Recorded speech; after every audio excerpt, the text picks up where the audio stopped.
I have a good collection of books about Bobby Fischer. In fact, I think every writer, generally when they want to sell books, they write about Bobby Fischer. Why? Because he did something that was unheard of. He practically beat the entire Soviet Union by himself. What does that mean? It means that in the Soviet Union, these countries like Russia, Hungary, Poland, etc., Bulgaria, Romania, the state was financing chess player to be good, to play chess at a high level, to create a new chess player that were champions, and especially in Russia, it was a national sport, like for Italy is soccer. And the fact is that it is a national sport. Why? Because people like Lasker, Capablanca, they lived in Russia. Because in Russia they were recognized in the street. Okay?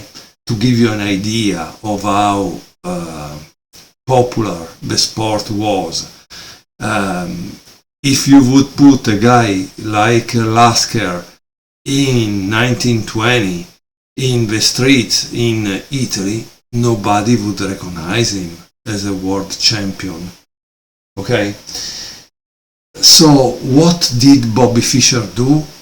He was practically studying chess, playing chess all his life, 24 hours a day, and he had this enormous love for chess, and he really dedicated all his life, also if he lived like a poor, because the reality is in the United States chess wasn't a sport like football, baseball, basketball.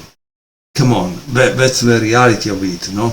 If Fischer would have been a baseball player, he would have made $millions of dollars. But this wasn't the case. The United States Chess Federation, I think, always had problems to even organize the United States Championship with amounts of money that were honestly ridiculous for someone that was at that level.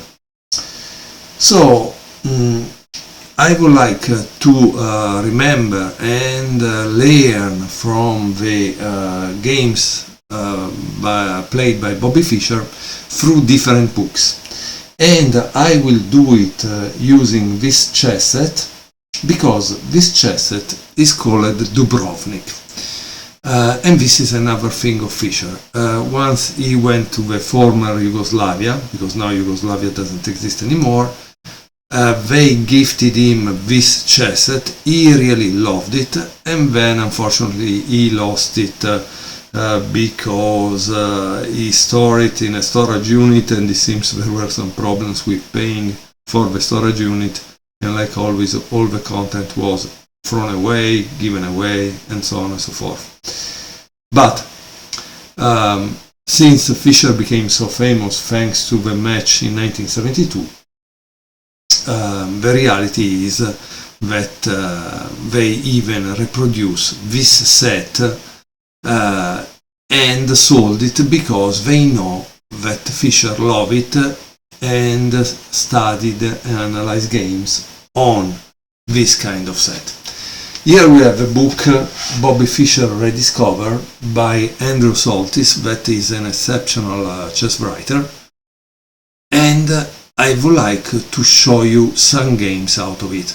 There are about 100 games. I will try to show you about 20 games, that is a 20%, to give you an idea of the content and the way that Grandmaster Soltis analyzes these games.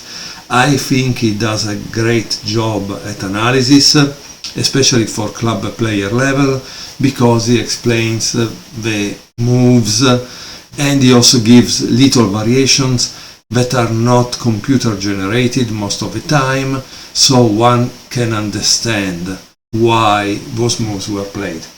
Now I noticed that this introduction went on for like 5 minutes, so I will start in the next video for the real game, okay?